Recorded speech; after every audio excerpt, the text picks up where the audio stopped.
সুপ্রিয় দর্শক, স্বাগত জানাচ্ছি আজকে সম্পাদকীয়তে। সঙ্গে আছি আমি জাফর সাদিক। ক্যাম্পাসে নারীদের উপর হামলাকে কেন্দ্র করে বিক্ষুব্ধ হয়ে উঠেছিল সারা দেশ। অভ্যুত্থানে শহীদদের তালিকাতেও আছেন 10 জন নারী। অথচ অভ্যুত্থান পরবর্তী নারী বিষয়ক সংস্কার কমিশনের প্রস্তাব নিয়ে তোলপাড় সৃষ্টির পর সংসদে নারী আসন বিষয়ে নোট অব ডিসেন্ট দিয়ে আলোচনার রীতি টেনেছে জাতীয় ঐকমত্য কমিশন। এদিকে নারীবিহীন জাতীয় ঐকমত্য কমিশনকে বয়েজ ক্লাব বলেছেন নারী নেত্রীরা। আর সংসদে নারী আসন সংখ্যা ও নির্বাচন পদ্ধতি নিয়ে তর্ক বিতর্ককে তুলনা করেছেন মাছ বাজারের দর কষাকষির সাথে। দিন শেষে প্রশ্ন উঠেছে, বৈষম্যহীন বাংলাদেশের স্বপ্নে হাজারো শহীদের আত্মাহুতির পরও দেশের মোট জনসংখ্যার অর্ধেকের বেশি নারীদের স্বার্থ রক্ষায় কেন এত অনীহা? প্রাসঙ্গিক বিষয় নিয়ে আজকে সম্পাদকীয় নারীতে কেন অনীহা। আর এ নিয়ে কথা বলতে আমাদের সঙ্গে স্টুডিওতে উপস্থিত আছেন নীলোফার চৌধুরী মণি, স্বনির্ভর বিষয়ক সহ সম্পাদক বিএনপি, সালাউদ্দিন আইয়ুবী, সাবেক সভাপতি বাংলাদেশ ইসলামী ছাত্র শিবির, এবং মাসুদা খাতুন শেফালি, নির্বাহী পরিচালক নারী উদ্যোগ কেন্দ্র। দর্শক, আপনারাও এই আলোচনায় অংশ নিতে পারেন। এই জন্য আপনাদের ফোন করতে হবে টেলিভিশনে দেখানো নম্বর। এছাড়া ফেসবুকের মাধ্যমেও আপনাদের মন্তব্য পাঠাতে পারেন। আলোচনার শুরুতেই জানিয়ে দেব এখনকার প্রধান শিরোনামগুলো। বিচার সংস্কার ও নতুন সংবিধান ছাড়া নির্বাচন মেনে নেবে না এনসিপি। রাজনৈতিক ঐক্য ভেঙে পড়লে আরেকটি 11 শঙ্কা, জুলাই সনদে ছাড় না দেওয়ার হুঁশিয়ারি।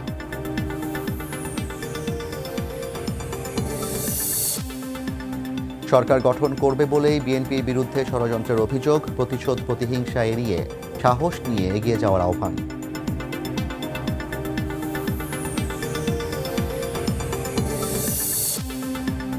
মধ্য ফেব্রুয়ারিতে নির্বাচনের জন্য প্রস্তুত বাংলাদেশ, নিশ্চিত করা হবে প্রবাসীদের ভোটাধিকার। কুয়ালালামপুরে প্রধান উপদেষ্টা, মালয়েশিয়ার সঙ্গে 5টি সমঝোতা সই।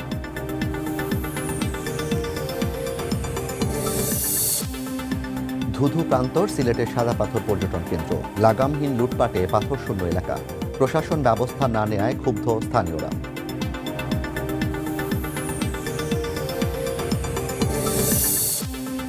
এবং সরকারের আমদানির ভুল নীতিতে নিয়ন্ত্রণে আসছে না মূল্যস্ফীতি, মন্তব্য গভর্নরের। খাদের কিনারা থেকে ঘুরে দাঁড়িয়েছে অর্থনীতি, দাবি উপদেষ্টার।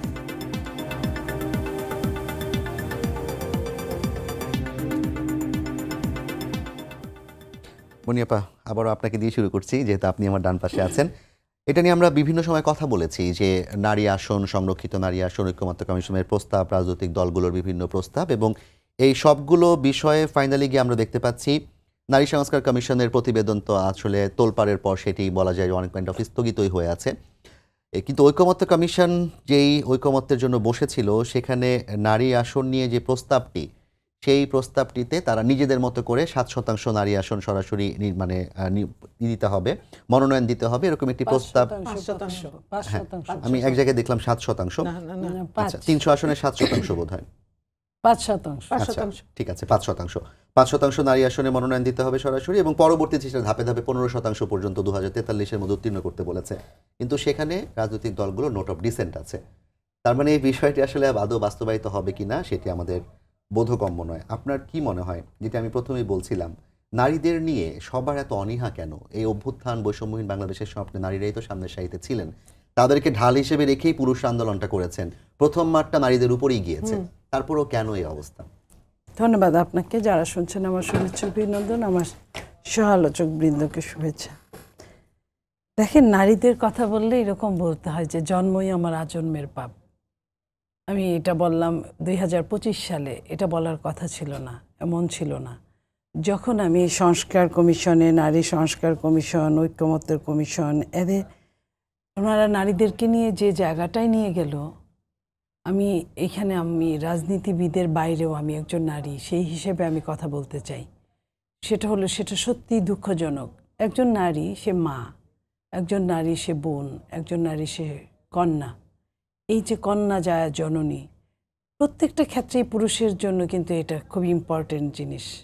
এবং নারী পুরুষ একসাথে না হলে একটা দেশের কিন্তু অর্থনীতি অচল হয়ে যায়।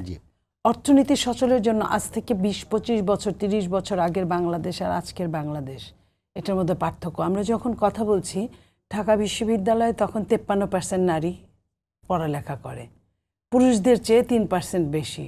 আমরা যখন কথা বলছি তখন বাংলাদেশে এই বছর 65% নারী বিভিন্ন মেডিকেলে চান্স পেয়েছে। সো নারী কিন্তু এখন আর কোটা চায় না, যে কোটা নিয়ে এত কথা হলো, নারী তার নিজস্ব প্রতিভার স্বাক্ষর রাখতে চায়, নারী তার ন্যায্য হিস্সাটা চায়।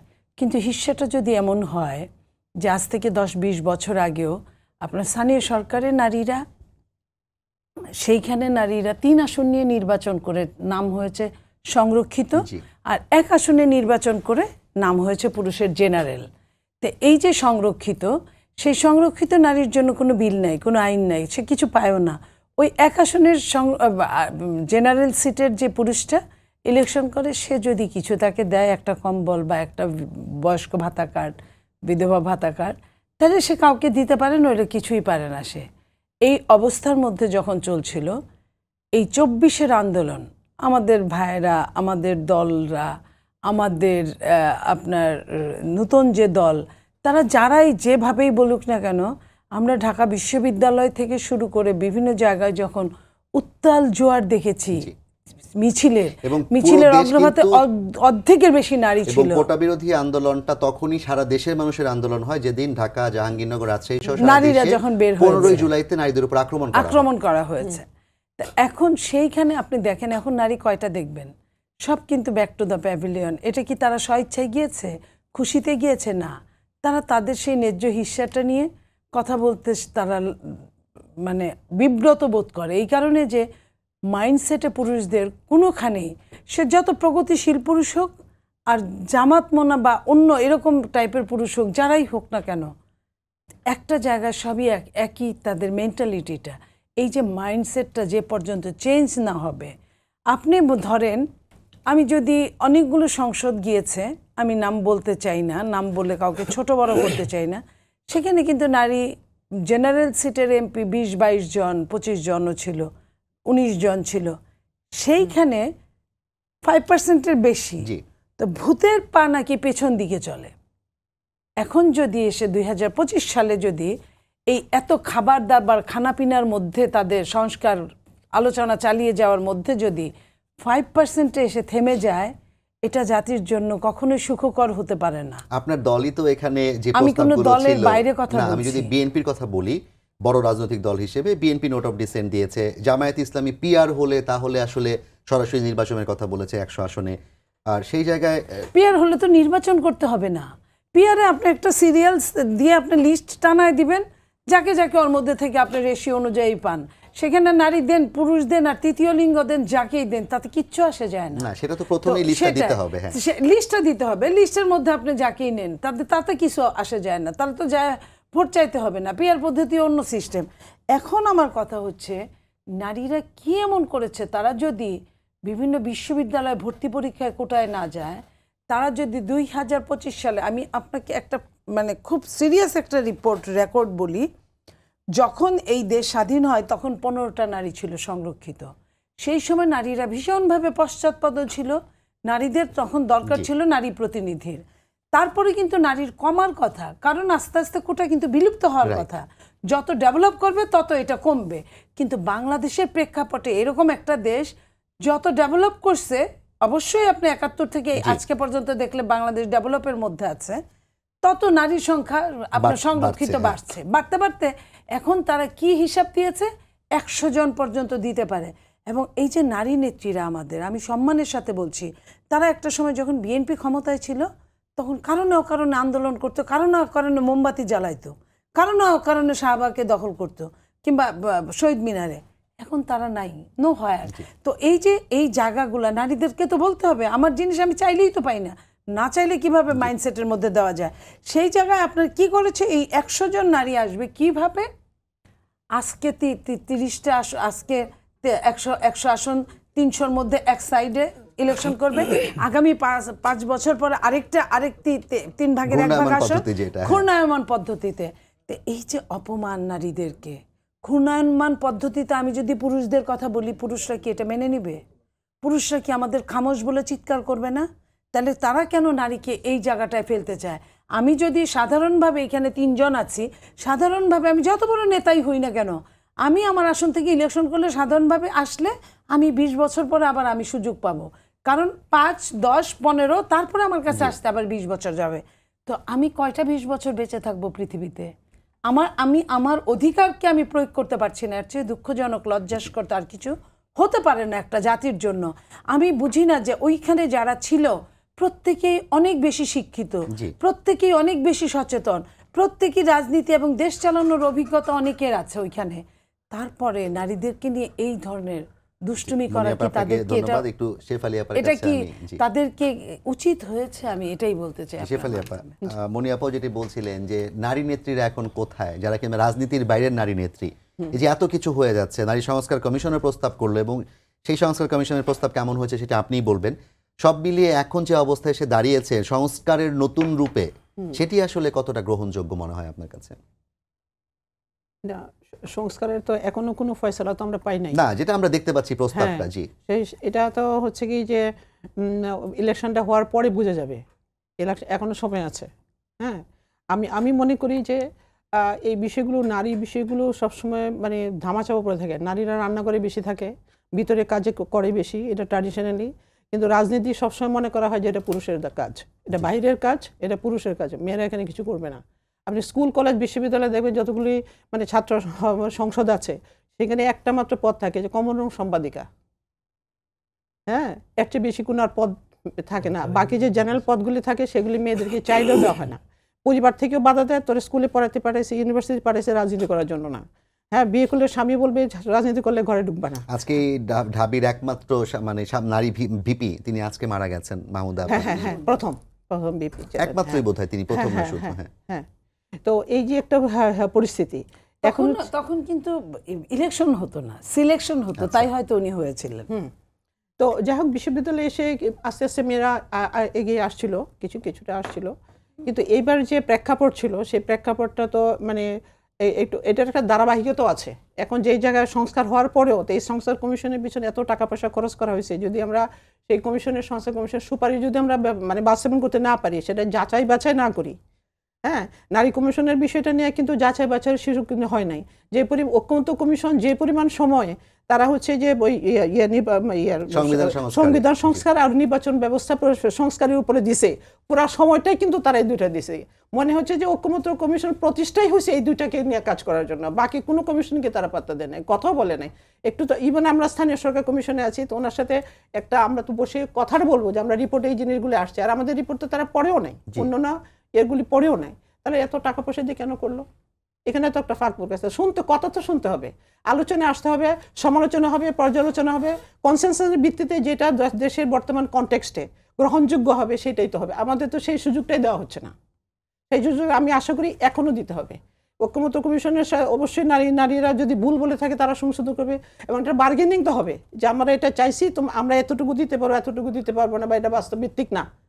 সেই জায়গাটা তো একটু তো আলোচনা হয় না, সেটা তো একদম অন্ধকারে রয়ে গেছে। 12টা যে সংস্কার কমিশন হলো, নারী প্রধান কয়টা ছিল? নারী প্রধান শুধু নারীতেই ছিল। তাহলে অন্য বিষয়গুলো নারীরা বুঝে না, এরকমই ধারণা।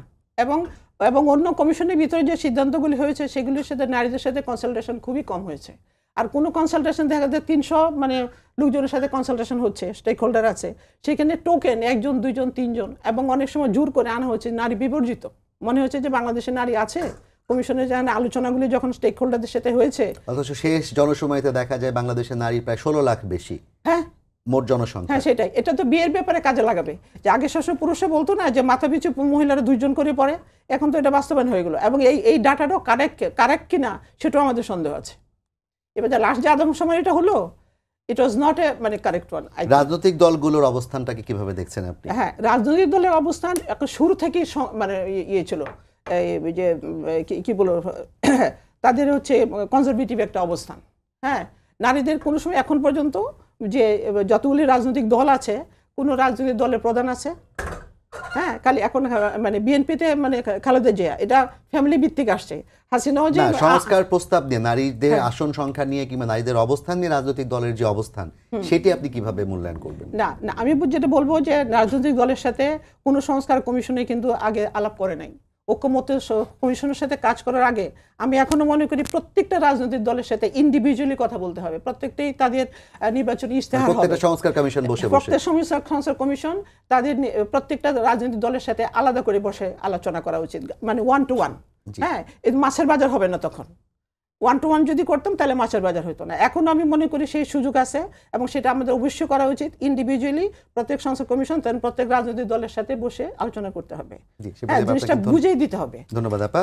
আপনার কাছে আবার আসবো সালাউদ্দিন আইয়ুবী ভাই, আপনি বাংলাদেশ ইসলামী ছাত্র শিবিরের সভাপতি ছিলেন। আপনাদের ছাত্রী সংস্থা নামে একটি নারী উইং আছে, মহিলা জামাত নামে নারীদের একটা শাখা আছে আপনাদের।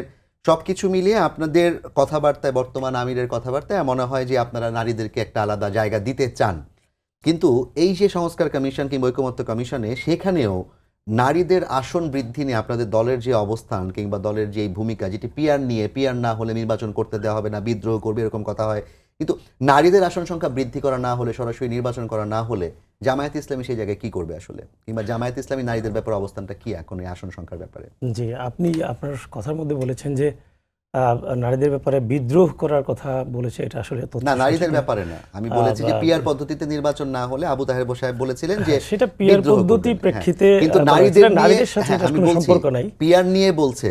কিন্তু আপনাদের নিজেদের দুটো উইং, নারী উইং থাকার পর আপনারা নারীদের বিষয়ে এত পজিটিভ কথাবার্তা এখন বলার পর নারীদের নিয়ে আপনাদের তো কোনো বক্তব্য আসলে ওইভাবে আমরা প্রকাশ্যে দেখি না, যে নারীদের আসন না দিলে নির্বাচন আমরা করতে দিব না, এরকম কি বলা হচ্ছে? না, এইটার সাথে আসলে নির্বাচন করা না করার সম্পর্ক এভাবে আসলে জড়িত নয়, এটা খুব স্বাভাবিক। যেটার সাথে মানে নির্বাচনী পদ্ধতির সাথে পিয়ার সম্পর্কিত, সুতরাং এটার সাথে নারীর অংশগ্রহণ না গ্রহণ এটার সাথে সম্পর্কিত না। আপনি যেভাবে একসাথে একা করছেন, আপনি যে বিষয়টা এখানে নিয়ে আসছেন, 1972 সালে একটা টার্ম ইউজ করা হয় যার প্রেক্ষিতে আসলে এই ইয়েটা সংরক্ষণ রাখা হয়, সেটা হলো পিছিয়ে পড়া অবলা জনগোষ্ঠী, একটা টার্ম ইউজ করা হয় তখন। পিছিয়ে পড়া অবলা জনগোষ্ঠী শব্দটা এখন আসলে কতটুকু প্রযোজ্য, এটা একটা গুরুত্বপূর্ণ বিবেচনার বিষয়। আমাদের সম্মানিত সংরক্ষিত মহিলা আসনের কথা ছিল, এইটা আছে বিবিসির গত 23শে এপ্রিল একটা রিপোর্ট হয়েছে নারী ইয়ের উপর, সেখানে তারা এটা উল্লেখ করেছে, ডক্টর শাহদিন মালিক সেটাকে ভেরিফাই করেছে, তথ্যগুলো আপনারা পাবেন। প্রথম যখন আসনটা তৈরি করা হয় তখন এই টার্মটাকে তারা সামনে নিয়ে এসে তখন 10% করা হয়। 1978 সালে এসে সামরিক শাসকরা তখন 15%, 10 বছরের জন্য তখন 10 বছরের জন্য করা হয়েছিল। হ্যাঁ, না, প্রথমে 15%, 10 বছর, 15টি আসন 10 বছর, এটাই 5% হলো না, 15টি আসন 10 বছরের জন্য করা হয়। 1978 সালে তারপরে 30টা এসে আবার 10 বছরের জন্য। 2018 সালে এসে এটা আবার 25 বছরের জন্য বর্ধিত করা হয়। এই যে বর্ধিত করা হয়, তখন কিন্তু এরকম কোনো টার্ম, কোনো ফিলোসফিকে চিন্তা করে যেটা মানুষের মগজকে সত্যিকার অর্থে বলবো আমি ধুলাই করতে পারে, এটা ধুলাই দরকার, নারীদের অবস্থানের জন্য আসলে একটা ধুলাই দরকার, এইটা কিন্তু করা হয়নি। বরং একটা সংখ্যা একটার পর একটা চাপিয়ে দেওয়া হয়েছে, যে কারণে মানুষের মধ্যে আগের যে টেন্ডেন্সি সেটা কিন্তু রয়ে গেছে।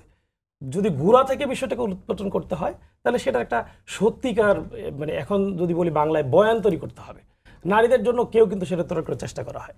দ্বিতীয় যেটা আমি বলতে চাই, আসলে যে সংরক্ষিত আসনও যাদেরকে দেওয়া হয়েছে, যে ওনারা দায়িত্ব পালন করেছেন, কার্যপরিধি কিন্তু নারীদের একবারে সংরক্ষিত আসনে যারা আছে তাদের একবারেই নাই। এটা অনেকটা বলা যায় যে কিতাবে আছে গোয়ালে নাই, এরকম একটা অবস্থা। তারা যদি সত্যি গোয়ালে থাকতো, সমাজে রুল প্লে করতে পারতো, সাধারণ মানুষ বুঝতো একজন পুরুষ এমপি যেভাবে রুল প্লে করতে পারে নারীরা তার চেয়ে ভালো, বেটার, তখন সমাজের কাছ থেকে সেই ডিমান্ডটা আসতো, পলিটিক্যাল পার্টি বাধ্য হয়ে জন আকাঙ্ক্ষার প্রেক্ষিতে তার নিজের পরিবর্তনটা নিয়ে আসতো, এটা বাস্তবিক হইতো।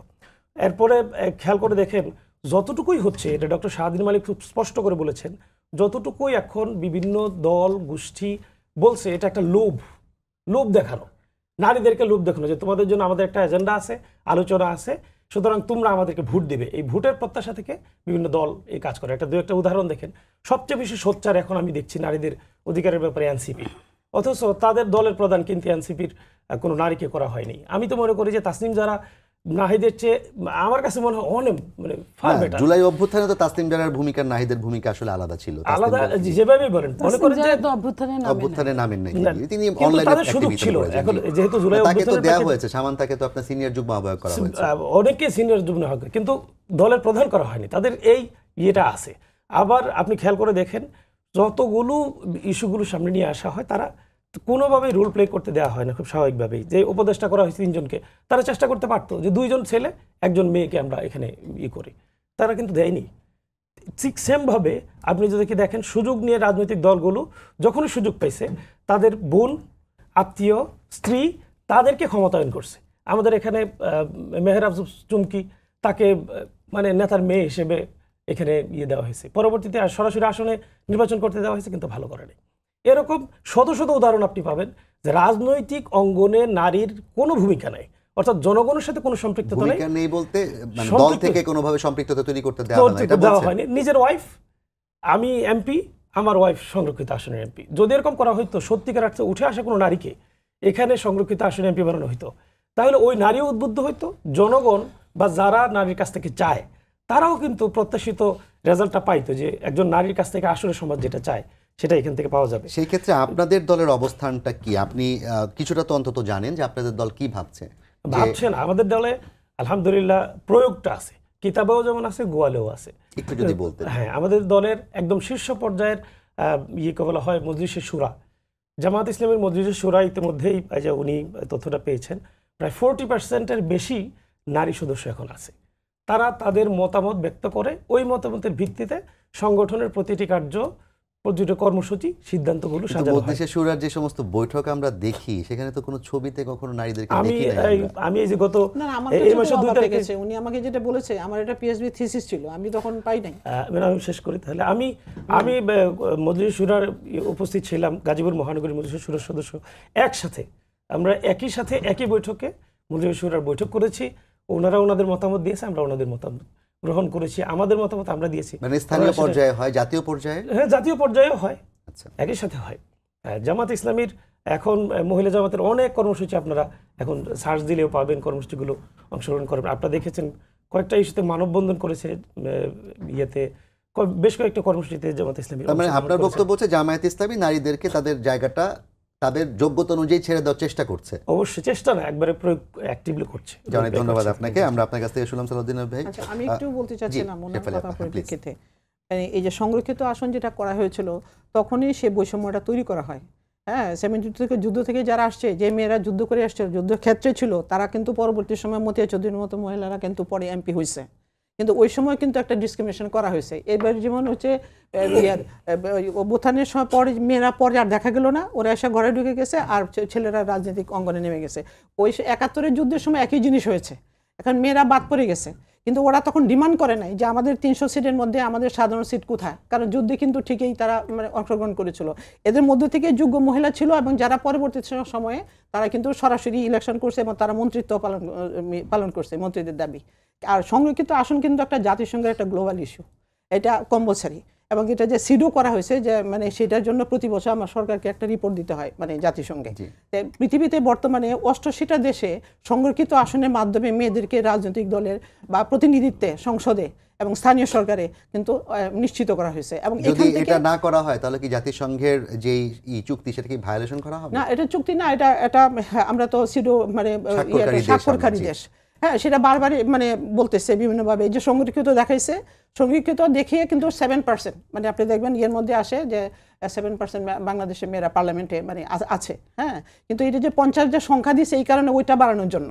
অ্যাকচুয়ালি এটা বাস্তবে তো কোনো কার্যকরী হয় না, উনি যেটা বলছে, কিন্তু সংরক্ষিত আসনের আইনটাই ছিল সম্পূর্ণ ত্রুটিপূর্ণ। আমি বলবো যে এটা একটা বিকৃত আইন ছিল, এবং এটা যারা করছে তারা ভেরি স্মার্টলি করছে, জেনে শুনে করছে, যে এই সংরক্ষিত আসনে মেয়েরা কখনোই কার্যকরী ভূমিকা পালন করতে পারবে না। উনি বলেছেন না যে তাদের কোনো কার্যকারিতা নাই, তাদের তো কোনো রুলস অ্যান্ড রেসপন্সিবিলিটি নাই, তাদের তো কনস্টিটিউন্সি নাই। আপনি কনস্টিটিউন্সি নাই, ডাল নাই, তোলো নাই, নিধিরাম সর্দার না। কি করছে, তার এই যে একটা সাধারণ আসনের পিছনে, 3টা সাধারণ আসনের পিছনে একটা সংরক্ষিত আসন নারীকে বসায় দিছে, মানে মানে ডাল তোলার ছাড়া কিচ্ছু নাই, রিসোর্স নাই, বাজেট নাই, কনস্টিটিউন্সি নাই। আপনি এখন আমাকে বলেন, কনস্টিটিউন্সি ছাড়া কি একটা নির্বাচনী এলাকা হইতে পারে? একজন নারী সংসদ সদস্য কিভাবে হয়? তো এই আইনটা যে ভুল, এটা গত 30 বছর যাবতই কিন্তু এটা চলতেছে। তো সেটা নিয়েই তো এখনো ওইভাবেই না, সেটা নিয়ে কিন্তু আপনাদের এই যে খুলনার মেয়েরা কিন্তু একটা রিট করছে, রিটে তারা কিন্তু মানে ওরা মানে সরকার হেরে গেছে, যে তোমরা যে ভিত্তিতে তোমরা সংরক্ষিত আসন এবং সাধারণ আসনে মহিলাদের মধ্যে যে দায়িত্বের ক্ষেত্রে এবং সুযোগ সুবিধার ক্ষেত্রে দায়িত্বের ক্ষেত্রে যে বৈষম্যটা রাখছো, এটা কিন্তু সম্পূর্ণ মানে অনৈতিক, ইলিগেল। ধন্যবাদ শেফালী আপা।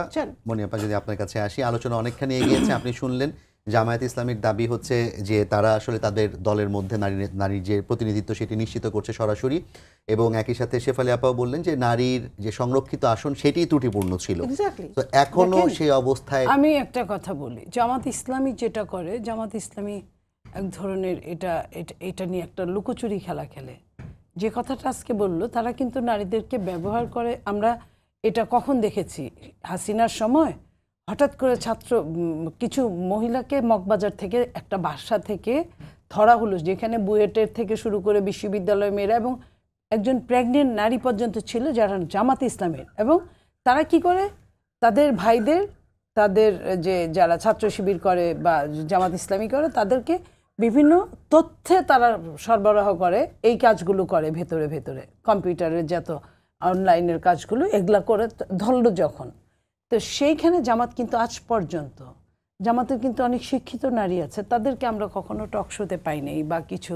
এটা ইসলাম বলে নাই যে নারীদের বাইরে বের হওয়া যাবে না, ইসলাম বলে নাই নারীদের কাজ করা যাবে না, ইসলাম বলে নাই যে নারীরা একদম শুধু আটপড়ে ঘরের মধ্যে থাকবে।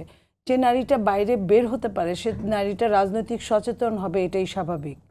রাজনৈতিক সচেতন হওয়া মানেই দেশের রাষ্ট্রপ্রধান হওয়া না। জামাত তো অনেক দিন বিএনপির সাথে ছিল, যখন বিএনপির সাথে ছিল তখন খালেদা জিয়াকে তাদের নারী মনে হয় নাই, কিন্তু যখন তারা নিজেরা কথা বলে, একই সাথে আমাদের নেত্রী যে দেশনেত্রী বেগম খালেদা জিয়ার সাথে এক মঞ্চে তারা বহুবার তারা ছিলেন, সেটা সেইখানে যদি তাদের সমস্যা না হয়, তারা যে এক ধরনের এইখানে এক ধরনের ফাঁকিবাজি খেলা খেলছে নারীদেরকে নিয়ে, কিন্তু নিজেদের জায়গায় তারা কিন্তু এখনো ধরি মাছ নাছুই পানির মধ্যে আছে।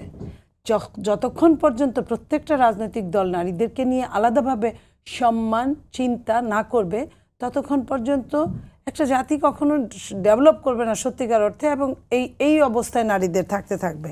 দেখেন, আওয়ামী লীগের যে ফ্যাসিস্টের সময়টা, তখনও যে নারীদেরকে দিয়েছে 45 থেকে 50-এ উন্নীত করেছে 5 বছরে, এই যে 50টা নারী যাদেরকে দিয়েছে তারা কিন্তু অনেকটা থুক বরাদ্দের মতো।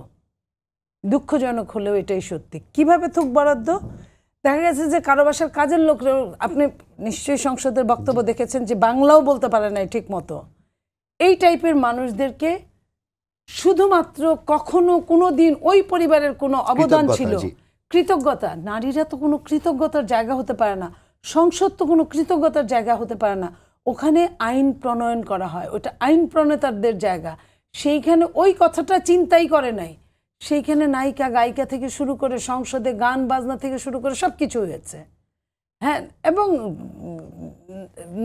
আপনার নর্তকী যেটাকে বলে, যে নাচে, তাকে তো তাই বলে, আমি শুদ্ধ ভাষায় বলছি, সম্মান দিয়ে বলছি, তাদের কিন্তু সংসদে থাকার কথা না, কিন্তু আমরা অহরহ এই সবের সঙ্গে পরিচিত। অথচ যারা রাজনীতি করেছে নারীরা কত প্রতিকূলতার মধ্যে থেকেও 1858, 1930, 52, 71 এবং সবশেষে 2024 সালে যত নারীরা অবদান রাখলো, তাদের অবদানটা অঙ্কুরেই বিনাশ হয়ে গেল। আপনার স্বাধীনতার পরে থেকে এখন পর্যন্ত, আমি আরও 5-7 বছর আগে রিপোর্ট বলছি, খান ফাউন্ডেশন একটা রিপোর্ট দেখিয়েছিল তাদের বইতে, আমি সেমিনার থেকে পেয়েছিলাম, যে এই পর্যন্ত 71 থেকে এই পর্যন্ত নারীর অংশগ্রহণ 0.2%, যে নারীরা দ্বিতীয়বারের মতো সংসদে এসেছিল। আমি থুক বরাদ্দ এই জন্য বলছি, আমি নারী নেত্রীদের প্রতি আমার ভীষণ দুঃখবোধ আছে। তারা এইসব নিয়ে কোনো আলোচনা করে না, স্টাডি করে না, এইসব নিয়ে কোনো কথা বলে না। এখন একদমই 10-15 বছর আওয়ামী লীগ আসা মানে তারা ঘরের মধ্যে একদম অবসরে চলে গেছে। এটা নিয়ে কথা বলার সুযোগ পান? আমরা যখন এই যে আপনার সামনে কথা বলছি, এটাও কিন্তু কথা বলছি, এটাও কিন্তু সাহসিকতা নিয়ে কথা বলছি। দলীয় ফোরামে যদি আলোচনাটা হয়, দলীয় ফোরাম আসলে না কথা বলবো, কথা বলার যখন সুযোগ থাকে তখন আমরা প্রত্যেকেই কথা বলি। কিন্তু বাংলাদেশটা এমন একটা জায়গায় আপনার আওয়ামী লীগ নিয়ে গিয়েছিল শেখ হাসিনা, যে আমরা অনেক সময় অনেক মিটিংই করতে পারি না দলীয় ফোরামে। এই ধরনের কথা, এটাকে বিলাসিতা মনে হয়েছে। যখন মনে করেন একটা মিটিংয়ে বসেছি, 50 জন অ্যারেস্ট হয়েছে, 10 জন গুম হয়েছে, 15 জন খুন হয়েছে, তখন এই জায়গাগুলায় নারীর এই কাজটা, নারীরা তো মায়ের জাতি, তারা নিজেদের কথাটা ওইভাবে বলে না, আর এটাকে বিলাসিতা মনে হয়েছে।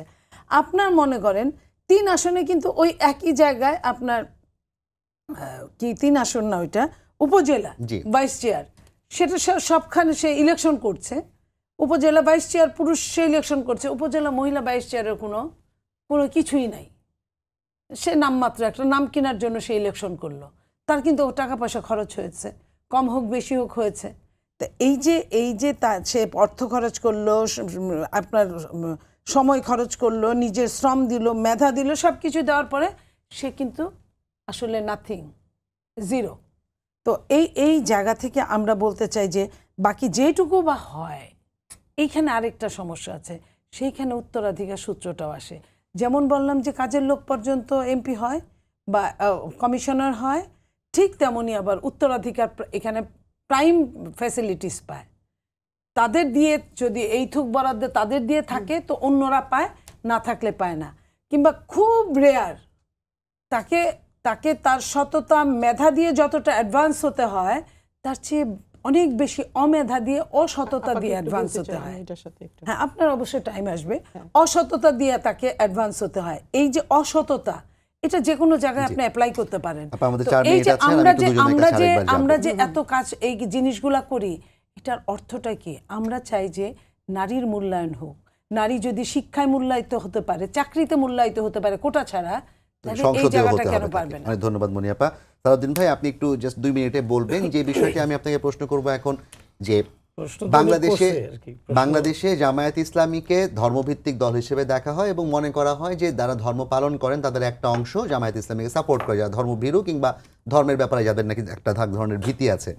তো সেই জায়গা থেকে আপনাদের যে সমর্থক কিংবা সমর্থক গোষ্ঠী অথবা মৌন সমর্থক যারা আছে, তাদের প্রতি আসলে কি নিদর্শন রাখবেন নারী আসনের ক্ষেত্রে? আপনাদের মজলিসে শুরায় নারী আছে বললেন, কিন্তু আমরা যে দলের কাঠামো দেখি, প্রধান যে মূল যে কমিটি, সেখানে তো আমরা এখনো কোনো নারী দেখি নাই। এটি কিন্তু বাংলাদেশের মানুষকে একটা বড় মেসেজ দিতে পারে। ধন্যবাদ আপনাকে। শুরুতে আমি বলবো আপনি আর একটু ভালো করে দেখতে হবে। এখনই জামাত ইসলামের ওয়েবসাইটে ঢুকেন, সুন্দর করে নারী মহিলা বিভাগের দায়িত্ব কার কি, মহিলা বিভাগ, এরকম মহিলা দল আছে, মহিলা লীগ আছে, মূল জামায়াত ইসলামী বিএনপির কমিটি যেটা সেন্ট্রাল কমিটি। আপনি জামাতের টার্ম তো আপনি ঠিক করে দিবেন না, জামাতের কেন্দ্রীয় মহিলা বিভাগীয় সম্পাদিকা, এটা জামাত ঠিক করেছে। এটা মানে একটা না, একাধিক আপনি তালিকা পাবেন, মিনিমাম 100 জন। প্রশ্নটা বুঝেন নাই, টোটালি কেন্দ্রের তালিকাটা যেমন নাকি নির্বাহী কমিটি জাতীয়, সেই নির্বাহী কমিটিতে নারী আছে, এখানে আওয়ামী লীগে নারী আছে, জামায়াত ইসলামীর যে মূল দলের নির্বাহী কমিটি, সেখানে কি আসলে নারী আছে কি? অবশ্যই আছে। আমি বললাম তো, জামাতের মূল কমিটি হলো কেন্দ্রীয় শুরা। আর জামাতের কমিটি অবকাঠামো সম্পর্কে একটু ভালো করে স্টাডি করলে, না আমাদের আসলে সুযোগও নাই সেটা আসলে এখন। হ্যাঁ, ওয়েবসাইটে গেলে একবার ডিটেইল পাবেন। 2 নম্বর হলো, আপা কিছু একটা প্রশ্ন রেখেছে, আসলে খুবই আপত্তিকর ছিল এটা, যে শুধু তথ্য আদান প্রদানের জন্য নারীদের ব্যবহার করা হয়, আর কোনো রাজনৈতিক কর্মকাণ্ডে এদেরকে রাখা হয় না। আমি ছোট্ট তথ্য দিয়ে শেষ করবো। একটা হলো 19 মে ব্রিটিশ হাই কমিশনের সাথে নারী নেত্রীরা গিয়ে দেখা করেছে। ব্রিটিশ হাই কমিশনের পাশাপাশি মার্কিন রাষ্ট্রদূতের সাথে 21 জুলাই দেখা করেছে। 15 মে শিশু আসিয়া দর্শনের বিপরীতে জাতীয় প্রেস ক্লাবে বিশাল মানববন্ধন করেছে। প্রায় 19টা টেলিভিশন সেখান থেকে লাইভ করেছে, আমি এটার তথ্য সহ দেখলাম। 22 ফেব্রুয়ারি মহিলা সম্মেলন হয়েছে, সেখানেও কয়েকটা টেলিভিশন লাইভ করে মহিলা সম্মেলন দেখিয়েছে। আমি যে কনস্টিটিউশনে এমপি ইলেকশন করব, সেখানে সাংবাদিকদের উপস্থিতিতে কয়েক হাজার নারীকে নিয়ে আমরা সম্মেলন করেছি। সারা বাংলাদেশে হাজার হাজার নারীকে নিয়ে শত শত সম্মেলন হচ্ছে, সেখানে সাংবাদিকরা অংশগ্রহণ করছে, সরাসরি অংশগ্রহণ করছে। উনি একজন সচেতন রাজনৈতিক নেত্রী হিসেবে নিশ্চয়ই এটা অবলোকন করেছেন। হয়তো এখন ছিল না, বলেছি ওই সময়টা অ্যারেস্ট হয়েছিল যারা, ওরা কি কাজ করতো ওইটাই আমি বলছি। আপনি যদি ফেসিবাদের এই তথ্যকে এনে এটাকে জাস্টিফাই করার চেষ্টা করেন, এটা তো সত্য নয়, সেটা 100 ভাগ অসত্য, বিভ্রান্তিকর, এবং জামাতের উপর এক ধরনের তুহমত হিসেবে তারা ব্যবহার করেছে। এটা কোনোভাবেই সত্য নয়। ওকে সালাউদ্দিন, তাহলে আপনার বক্তব্য হচ্ছে বাংলাদেশ জামায়াত ইসলামী নারীদের যে সংসদে অংশগ্রহণ কিংবা রাজনীতিতে অংশগ্রহণ, সেটি নিয়ে আপনাদের মতামত হচ্ছে যে আপনারা এই জায়গায় একটা সামঞ্জস্যপূর্ণ একটা অবস্থান চান এবং সেখানে নারীর মর্যাদা চান আপনারা, তাই তো? নিশ্চয়ই নিশ্চয়ই। ওকে, আপনাকে ধন্যবাদ। আমি পর্যায়ে শেফালী আপা আপনাকে 1 মিনিট একটু বলতে চাই যে আপনি আসলে সর্বশেষ কি বলবেন? জামায়াত ইসলামী তাদের জায়গাটা ব্যাখ্যা করেছে, বিএনপি জায়গা থেকে তাদের একটা জায়গা, মনিয়াপান তার পার্সোনাল অভিজ্ঞতা দিয়ে ব্যাখ্যা করেছে। দুজনের ব্যাপারে আমার কিছু কথা আছে।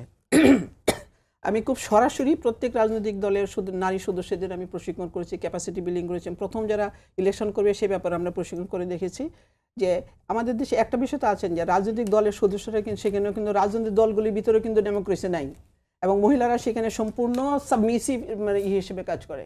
হ্যাঁ, এবং তারা অনেক চেষ্টা করেছি, অনেক প্রশিক্ষণ করেছি, কিন্তু তারা রাজনৈতিক দলের সাথে তাদের নারীদের ইস্যু নিয়ে আলাপ করে না, কখনোই করতে পারে না।